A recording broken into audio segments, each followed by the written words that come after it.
ಅಧ್ಯಾಯದೊಳಗ ಹುಬ್ಬಳ್ಳಿ ಗ್ರಾಮದೊಳಗ ಬಸವಣ್ಣಪ್ಪ ಮತ್ತು ಗುರವ್ವ ಅಂತಕ್ಕಂತ ಇಬ್ಬರು ದಂಪತಿಗಳು 4 ಜನ ಮಕ್ಕಳು ಇರ್ತಾರೆ ಇವ್ರಿಗೆ. ಅವಾಗ ಬಹಳ ಬಡತನ ಪರಿಸ್ಥಿತಿ, ಅಂತಹ ಸಂದರ್ಭದೊಳಗ ಉಣ್ಣುದಕ್ಕೂ ಸಹಿತ ಗತಿ ಇಲ್ಲದಂತಹ ಪರಿಸ್ಥಿತಿ ಒಳಗ ಬಹಳ ದಾರಿದ್ರ್ಯ ಅವ್ರ ಮನೆತನಕ ವ್ಯಾಪಿಸಿಕೊಂಡಿತ್ತು. ಅವಾಗ ಅದ ಸಂದರ್ಭದೊಳಗ ಹುಬ್ಬಳ್ಳಿ ಗ್ರಾಮಕ್ಕೆ ಒಂದು ದೊಡ್ಡದಾಗಿರ್ತಕ್ಕಂಥ ಕ್ಷಾಮ ಬಂತಂತ. ಆ ಕ್ಷಾಮದಿಂದ ಉಳಿದಿರ್ತಕ್ಕಂತಹ ಇನ್ನ ಅರ್ಧ ದುಡ್ಡು ಏನಿತ್ತಲ್ಲ ಅದು ಸಹಿತ ಅನ್ನಕ್ಕಾಗಿ ಎಲ್ಲವೂ ನಾಶ ಆಗಿ ಹೋಯ್ತು. ಅಂತಹ ಸಂದರ್ಭದೊಳಗ ಮುಂದ ಈ ಮಕ್ಕಳಿಗಾಗ್ಲಿ ಮತ್ತೆ ಗುರವ್ವ ಮತ್ತ ಬಸವಣ್ಣಪ್ಪನಗಳಿಗಾಗ್ಲಿ ತಿನ್ನುವುದಕ್ಕ ಸಹಿತ ಒಂದ್ ಇಡೀ ಅಕ್ಕಿ ಕೂಡ ಇರ್ಲಾರ್ದಂತಹ ದುಸ್ಥಿತಿ ಆ ಮನುಷ್ಯನಕ್ಕೆ ಬಂತಂತ. ಅವಾಗ ಅಣ್ಣ ಅಂತ ತಿಳ್ಕೊಂಡ ಊಟ ಇರ್ಲಾರ್ದ ಇಬ್ಬರು ಮಕ್ಕಳು ತೀರಿಕೊಂಡು ಹೋದ್ರು. ಇಂತಹ ದಾರುಣ ಸ್ಥಿತಿಯನ್ನು ನೋಡಿದಂತಹ ಗುರವ್ವ ನನ್ನ ಮಕ್ಕಳಿಗೆ ಊಟ ಕೊಡ್ಲಾಕಾಗದೆ ಅವ್ರ ಪ್ರಾಣ ಹೋಯ್ತು ಅಂತಂದ್ರ ಲೋಕದ ಜನ ನನಗೆ ಏನು ಮಾತಾಡ್ತಿದ್ದೀನಿ ತಿಳ್ಕೊಂಡ ನಾನು ಇಲ್ಲಿ ಬದುಕಿ ಸಾಧಿಸೋದಕ್ಕಿಂತ ಸತ್ ಹೋಗೋದ ಲೇಸ್ ಅಂತ ತಿಳ್ಕೊಂಡ ಬಾವಿಗೆ ಬದು ಸಹಾಯಕ್ ಬಾರ್ದಂತ.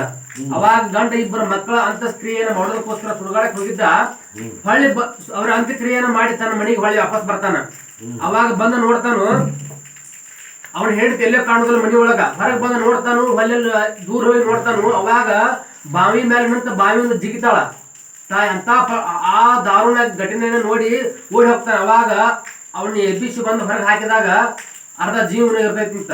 ಅವಾಗ ಒಬ್ಬ ಸಾಧು ಬಂದ ಏನಾಯ್ತು ಅಂತೆಲ್ಲಾ ಘಟನೆಯನ್ನ ನಿವೇದನೆ ಮಾಡ್ಕೊಂಡು ಎಲ್ಲ ಕೇಳಿದಾಗ ಅವಾಗ ನಡೆದಿರ್ತಕ್ಕಂತ ಎಲ್ಲಾ ವೃತ್ತಾಂತವನ್ನ ಆ ತಾಯಿ ಆ ಸಾಧು ಹೇಳ್ತಾಳಂತ.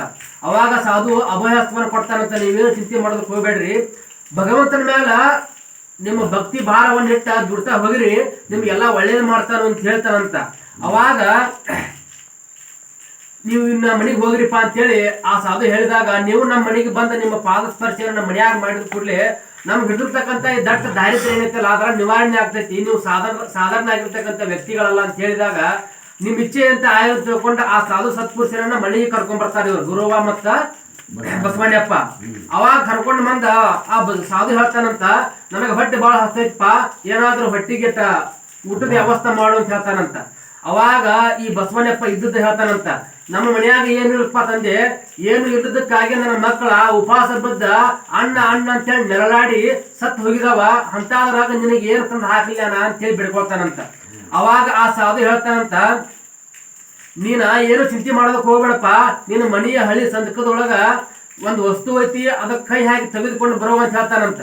ಅವಾಗ ಈ ಮಹಾತ್ಮರ ಮಾತು ನಿಜ ಇರ್ಬೇಕಂತ ತಿಳ್ಕೊಂಡು ಹಳಿ ಸಂದಕದ ಒಳಗ್ ಕೈ ಹಾಕಿ ತೆಗೆದಾಗ ಒಂದು 400 ರೂಪಾಯಿ ಸಿಗ್ತೈತಿಂತ. ಆ 400 ರೂಪಾಯಿನ ತೆಗೆದುಕೊಂಡು ಪೇಟೆಗೆ ಹೋಗಿ ಅಡಿಗೆಗೆ ಏನೇನು ಸಾಮಾನು ಬೇಕಲ್ಲ ತೆಗೆದುಕೊಂಡು ಬರುವಂತನಾಗು ಅಂತೇಳಿ ಆ ಸಾಧು ಹೇಳಿದಾಗ ಈ ಬಸವಣ್ಣಪ್ಪ ಪೇಟೆಗೆ ಹೋಗಿ ಅದನ್ನ ಅಕ್ಕಿ, ಬೇಳಿ, ಖಾರ, ಉಪ್ಪ, ಅಡಿಗೆ ಸಾಮಾನಕ್ಕೆ ಏನೇನು ಪದಾರ್ಥಗಳು ಬೇಕಲ್ಲ ಅದನ್ನೆಲ್ಲ ತೆಗೆದುಕೊಂಡು ಬರುವಂತನಾಗ್ತಾನಂತೆ. ಅವಾಗ ಆ ದುಡ್ಡನ್ನ ಆ ಅಂಗಡಿ ಮಾಲಕ್ಕೆ ಕೊಟ್ಟಾಗ ಅದು ಬಂಗಾರದ ವರ ಆಗಿರ್ತೈತಿಂತ, ಅದು ಬಂಗಾರ ಆಗಿರ್ತೈತಿಂತ. ಅವಾಗ ಉಳಿದಿರ್ತಕ್ಕಂತ ಬಂಗಾರಕ್ಕ ಕಿಮ್ಮತ್ ಕಟ್ಟಿ ಅವನಿಗೆ ಏನು ಪದಾರ್ಥಗಳು ತೆಗೆದುಕೊಂಡು ಬಂದಿದ್ದಲ್ಲ, ಅಕ್ಕಿ, ಬ್ಯಾಳಿ, ಉಪ್ಪ, ಖಾರ ಇವೆಲ್ಲವನ್ನು ಸಹಿತ ಕೊಟ್ಟ ಅದಕ್ಕೆ ಕೆಟ್ಟ ಖರ್ಚಾಗೈತಲ್ಲ ಅಷ್ಟು ಖರ್ಚನ್ನು ತೆಗೆದುಕೊಂಡ ಉಳಿದ ರೊಕ್ಕವನ್ನ ಇವ್ರು ಕೈಯಾಗ ಕೊಡ್ತಾನಂತ. ಹೊಳ್ಳಿ ತೆಗೆದುಕೊಂಡು ಬಂದ ಆ ಸಾಧು ಸತ್ಪುರುಷನಿಗೆ ಊಟವನ್ನು ಮಾಡಿ ಬಡಿಸಿ ಅವಾಗ ಈ ಉಳಿದಿರ್ತಕ್ಕಂಥ ರೊಕ್ಕವನ್ನ ಅವನಿಗೆ ಕೊಡೋಕ್ ಹೋಗ್ತಾನಂತ.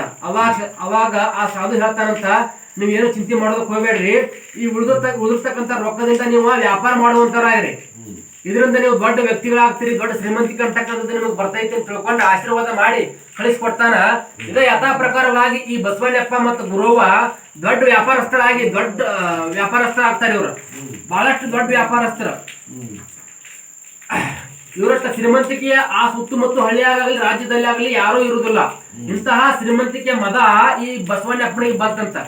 ಆ ಶ್ರೀಮಂತಿಕೆ ಮದದೊಳಗ ಯಾರ ಶ್ರೀಮಂತಿಕೆಯನ್ನು ಕೊಟ್ಟದಾರೋ ಅದನ್ನ ಮರೆತು ಹೋದವ, ಯಾರು ಕೊಟ್ಟಾರಲ್ಲ ಅವ್ರ ನೆನಪು ಮಾಡಿಕೊಳ್ಳದೆ ಹೋದ.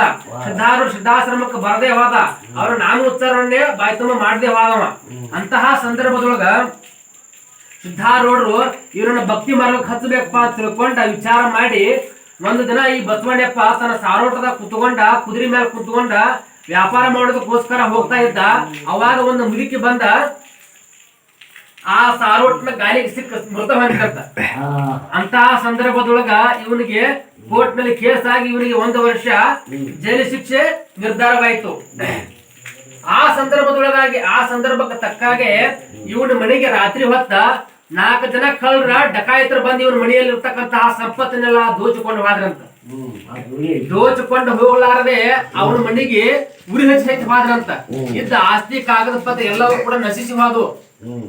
ಅಂತ ಸಂದರ್ಭದೊಳಗ ಇನ್ನು ಏನು ಮಾಡ್ಬೇಕು ನಾನು ಇಬ್ಬರು ಮಕ್ಕಳ ಕಟ್ಕೊಂಡ ಅಂತ ತಿಳ್ಕೊಂಡು ವಿಚಾರ ಮಾಡಿದಂತ ಸಂದರ್ಭದಲ್ಲಿ ಗುರುವಾಗ ಅವಾಗ ಸಿದ್ಧಾರೂಢರ ನೆನಪು ಬಂತಂತ.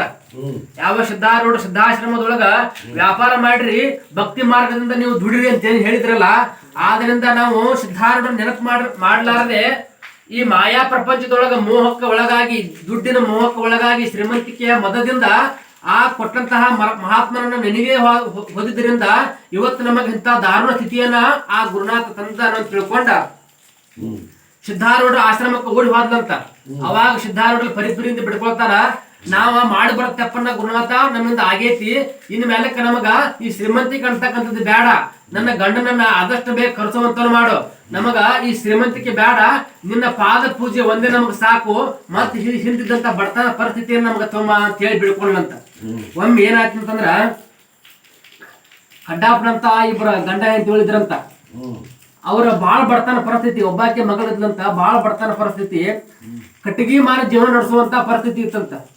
ಇವ್ರು ಬಾಳ ಕಷ್ಟವನ್ನ ಪಟ್ಟ ದಿನ ದೇವರನ್ನು ಬೈಯುದು, ನಮಗೆ ಯಾಕಿಂತ ಪರಿಸ್ಥಿತಿಯನ್ನು ತಂದು ಕೊಂಡಾತ ಅಂತೇಳಿ ದಿನ ಆತನನ್ನು ನಾಮಸ್ಮರಣೆಯನ್ನು ಮಾಡ್ತಾ ಕಾಲವನ್ನು ಕಳಿತಾ ಇದ್ರು. ಅಂತಹ ಸಂದರ್ಭದೊಳಗ ಒಬ್ಬ ಸಾಧು ಅವ್ರ ಮನಿ ಗುಡಿಸಲು ಮುಂದ ಹಾದು ಹೋಗ್ತಾ ಇದ್ದಂತ. ಅವಾಗ ಏನಾಯ್ತಂತಂದ್ರ ಆ ಸಾಧು ಪುರುಷರನ್ನ ಕರೆಸಿ ಅವನ ಮನಿಗ್ ಕರ್ಸ್ಕೊಂಡ ಅವನಿಂದ ಏನಾದ್ರೂ ಉಪದೇಶ ಪಡ್ಕೊಳ್ಬೇಕಂತೇಳಿ ಇಬ್ರು ಗಂಡ ಅಂತ ವಿಚಾರ ಮಾಡಿದ್ರಂತ. ಅವಾಗ ಏನಾಯ್ತಂತಂದ್ರ ಸಾಧು ಕುಂತಂತ, ನಮಗಿಂತ ಬಡತನ ಪರಿಸ್ಥಿತಿ ಬಾಳ ಐತಪ್ಪ, ನಮಗ್ ಕಷ್ಟ ಬಾಳ ಐತಿ, ಏನು ದುಡಿದ್ರು ಸಹಿತ ನಮಗ ಕೈಗೆ ದಕ್ಕವಾತು, ಅದಕ್ಕಾಗಿ ನೀವ್ ಏನಾದ್ರೂ ನಮಗ್ ವರ ಕೊಡಬೇಕು ಅಂತ ಹೇಳಿ ಬಿಡ್ಕೊಂಡ್ರಂತ. ಅವಾಗ ಸಾಧು ಹೇಳಿದಂತ, ನೀವೇನೋ ಚಿಂತೆ ಮಾಡೋಕ್ ಹೋಗ್ಬೇಡ್ರಿ, ಕಷ್ಟಪಟ್ಟು ದುಡಿದನ್ನ ಮಾಡಿರಿ, ನೀವು ಕಷ್ಟಪಟ್ಟು ದುಡಿದ ಆದ್ರ ಪರಮಾತ್ಮ ಒಂದಲ್ಲ ಒಂದು ದಿನ ನಿಮ್ಗೆ ದಾರಿ ತೋರಿಸ್ತಾನು, ನಿಮಗೂ ಸಹಿತ ಶ್ರೀಮಂತಿಕೆ ಅಂತಕ್ಕಂಥದ್ದು ಬರ್ತೈತಿ ಅಂತ ಹೇಳಿದ್ರಂತ. ಅವಾಗ ಇಬ್ರು ಗಂಡ ಹೆಂಡತಿ ಬಾಳ ಬಿಡ್ಕೊಂಡ್ರಂತ ಅವನಂತಲ್ಲಿ ಅಳುಗೋಕ್ ಪ್ರಾರಂಭ ಮಾಡಿದ್ರಂತ. ಇಲ್ಲ ನಮಗೆ ಏನಾದ್ರೂ ನೀವು ಒಂದು ವರ ಕೊಟ್ಟ ಹೋಗ್ಬೇಕು ಅಂತ ಹೇಳಿದ್ರಂತ. ಅವಾಗ ಹಾಗಾದ್ರ ನಿಮಗೆ ಏನ್ ಬೇಕು 3 ವರ ಕೇಳ್ರಿ, 3 ವರದ ಮೇಲೆ ನಾನು ನಿಮ್ಗೆ ವರ ಕೊಡುದಿಲ್ಲ ಅಂತಂತಾವ. ಆಗ್ಲಿ ತಿಳ್ಕೊಂಡ ವರ ಬಿಡುದು ಕೈ ಗಂಡವಾದಂತ ಹೇಳ್ತಲ್ಲಂತ, ನಿಮ್ಗಿಂತ ಮೊದಲು ನಾ ವರ ಬಿಡ್ತೀನಲ್ಲಂತಕ್ಕೆ. ಏನ ನೀ ಬಿಡೋದು ಏನಿಲ್ಲ, ನನಗ ಬಾಳ ಕುರುಪಿ ಅದನ್ನ ನನ್ನ ಬಾಳ ಚಂದಲ್ಲಿ ನೋಡಾಕ ಯಾರೋ ಸಹಿತ ನನ್ನನ್ನ ಅವ್ರ ಹತ್ರನೂ ಸಹಿತ ಸುಳಿದು ಬಿಡುದಿಲ್ಲ, ಅದಕ್ಕಾಗಿ ನನ್ನನ್ನ ವಿಶ್ವ ಸುಂದರಿನಾಗಿ ಮಾಡು ಅಂತ ಹೇಳಿ ಆ ಸಾಧುನ ಹತ್ರ ವರ ಬೇಡಿಕೊಂಡ್ಲಂತ.